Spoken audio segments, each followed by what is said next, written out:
પ્રણામ. Good morning મિત્રો. ગઈકાલના તાસમાં આપણે રામાયણ અને મહાભારત બે મહાકાવ્યો વિશે ચર્ચા કરી અને એને સમજ્યા. હવે આજે પ્રશ્ન નંબર 4, પ્રાચીન સમયના બૌદ્ધ સાહિત્યનો પરિચય આપો. એટલે કે પ્રાચીન ભારતીય બૌદ્ધ સાહિત્ય. 2 ગુણનો પ્રશ્ન છે, ટૂંકમાં આપણે સમજાવવાનું છે. તો પ્રારંભિક બૌદ્ધ સાહિત્ય પાલી ભાષામાં લખાયું હતું. પ્રારંભિક જે બૌદ્ધ સાહિત્યની રચના થઈ એ પાલી ભાષામાં હતી. આ સાહિત્યમાં 3 ભાગ હતા જે ત્રિપિટકના નામે ઓળખાય છે. એટલે કે પ્રાચીન બૌદ્ધ સાહિત્ય 3 ભાગમાં વહેંચાયેલું હતું, જેને ત્રિપિટક કહેવાય. ત્રિપિટકના 3 ભાગ સુક્ત પિટક, સુક્ત બોલાશે, વિનય પિટક, અભિધમ પિટક, એમ 3 વિભાજન હતું એ પ્રાચીન બૌદ્ધ સાહિત્યનું. સુક્ત પિટક, જેમાં મુખ્યત્વે ભગવાન બુદ્ધ અને તેમના શિષ્ય વચ્ચેના સંવાદો છે. સુક્ત પિટકમાં મિત્રો બધો ઉલ્લેખ પાઠ્યપુસ્તકમાં નથી.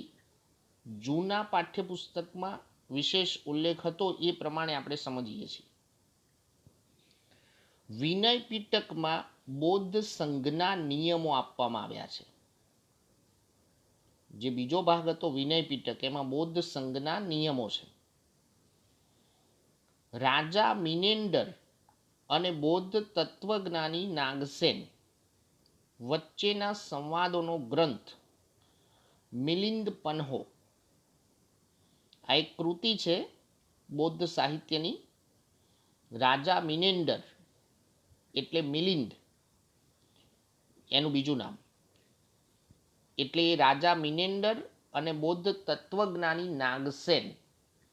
હવે એમનું બીજું નામ આપણે યાદ રાખવાનું છે, આચાર્ય નાગાર્જુન. તો એ રાજા મિનેન્ડર અને બૌદ્ધ તત્વજ્ઞાની નાગસેન વચ્ચેના સંવાદોનો એક ગ્રંથ જેનું નામ છે મિલિંદ પન્હો, જે બૌદ્ધ સાહિત્યનો મહત્વનો ગ્રંથ છે. અશ્વઘોષે બુદ્ધ ચરિત સંસ્કૃત ભાષામાં રચ્યું. એટલે બૌદ્ધ સાહિત્યની આ પણ પ્રસિદ્ધ કૃતિ બુદ્ધ ચરિત. અહીંયા મિત્રો બૌદ્ધ સાહિત્યનો વિભાગ પૂર્ણ થયો. એટલે પ્રાચીન ભારતીય બૌદ્ધ સાહિત્ય એના સંદર્ભમાં આપણે આટલા મુદ્દાઓ સમજવાના હતા ધ્યાનથી. હવે જોઈએ પ્રશ્ન નંબર 5, પ્રાચીન ભારતીય સાહિત્યનો પરિચય આપો. અત્યાર સુધી આપણે જે મુદ્દાઓની ચર્ચા કરી એમાં ઘણા મુદ્દાઓ અહીંયા રિપીટ થશે, કેમ કે જ્યારે પરીક્ષામાં 4 ગુણનો વિસ્તૃત પ્રશ્ન આવે તો ત્યારે આપણે પ્રાચીન ભારતીય સાહિત્યને ટૂંકમાં રજૂ કરવાનું થાય છે. ઋગ્વેદ, સૌપ્રથમ આપણે 4 વેદોનો ઉલ્લેખ કરવો પડે. તો ઋગ્વેદ એ ભારતીય સાહિત્યનો અતિ પ્રાચીન 10 ભાગમાં વહેંચાયેલો અદ્ભુત ગ્રંથ છે. 1028 ઋચાઓ છે એમાં, જે મોટા ભાગની ઋચાઓ દેવોને લગતી સ્તુતિઓ છે. અગાઉ આપણે વેદોનો અભ્યાસ કર્યો એમાં પણ આ જ મુદ્દો આપણે સમજ્યા હતા. ઋગ્વેદ પછી સામવેદ, યજુર્વેદ, અથર્વવેદ આ 3 વેદો રચાયા.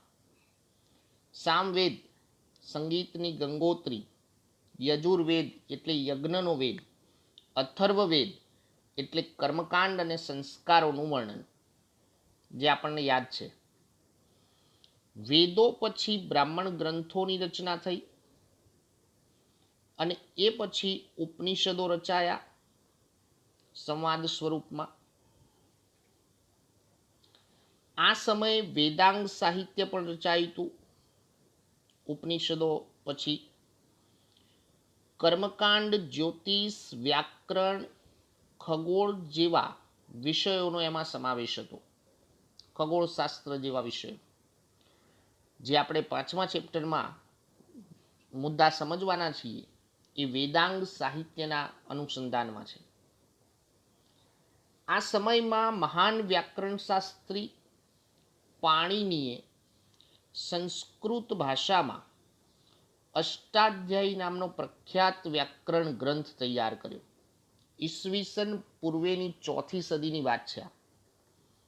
પાણિનીએ સંસ્કૃત ભાષામાં અષ્ટાધ્યાયી નામનો પ્રખ્યાત વ્યાકરણ ગ્રંથ તૈયાર કર્યો જે સંસ્કૃત ભાષાનો પાયો છે. ગઈકાલે આપણે સમજ્યા પ્રાચીન ભારતીય સાહિત્ય મહાકાવ્યો તરીકે રામાયણ અને મહાભારત. રામાયણની રચના વાલ્મીકી, મહાભારતની રચના વેદવ્યાસ. ત્યાર પછી બૌદ્ધ સાહિત્ય. આજના જ વિડીયો તાસમાં હમણાં આપણે પ્રશ્ન લીધો. પ્રારંભિક બૌદ્ધ ધાર્મિક સાહિત્ય પાલી ભાષામાં લખાયું. 3 ભાગમાં વહેંચાયેલું હતું. ત્રિપિટક તરીકે ઓળખાય છે. સુક્ત પિટક, વિનય પિટક અને અભિધમ પિટક. એટલે ત્રિપિટક એક મુખ્ય ગ્રંથ હતો પ્રાચીન ભારતીય બૌદ્ધ સાહિત્યનો.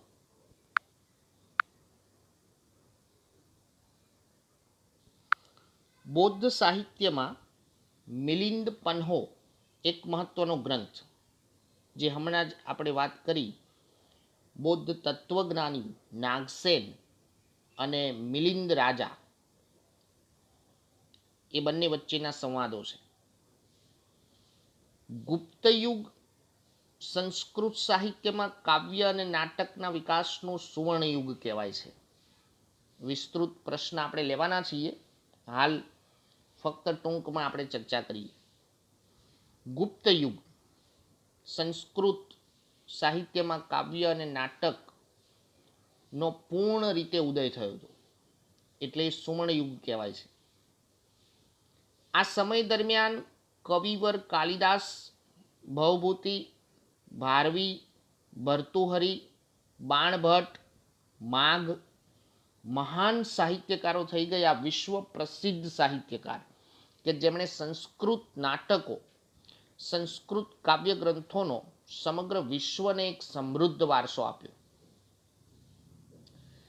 એ પછીના સમયમાં શંકરાચાર્યએ ભાષ્યની રચના કરી. શંકરાચાર્યનું ભાષ્ય પ્રસિદ્ધ છે. અને ત્યારબાદ ગણીએ તો પ્રાચીન યુગ દરમિયાન પ્રાચીન ભારતીય સાહિત્યમાં તમિલ, તેલુગુ, કન્નડ, મલયાલમ, દ્રવિડ કુળની ભાષાઓ. ચેપ્ટર 1માં આપણે એનો ઉલ્લેખ પણ કર્યો હતો કે દ્રવિડ કુળની ભાષાઓ કઈ, તો તમિલ, તેલુગુ, કન્નડ અને મલયાલમ. એ 4 દ્રવિડ કુળની ભાષાઓમાં પણ સાહિત્ય રચાયું, જેમાં તમિલ એ સૌથી પ્રાચીન ભાષા છે. શોર્ટ ક્વેશ્ચનમાં આ બધું ખાસ ધ્યાન રાખવાનું થાય છે. મિત્રો, આ ચેપ્ટરમાં હેતુલક્ષી પ્રશ્નો જો વિચારવા જઈએ તો પુષ્કળ પ્રશ્નો છે હેતુલક્ષી. આવા માહિતીપ્રદ ચેપ્ટર કે જેને શીખવા માટે અને સમજવા માટે આપણે આપણી આગવી બુદ્ધિથી વિચારવું પડે.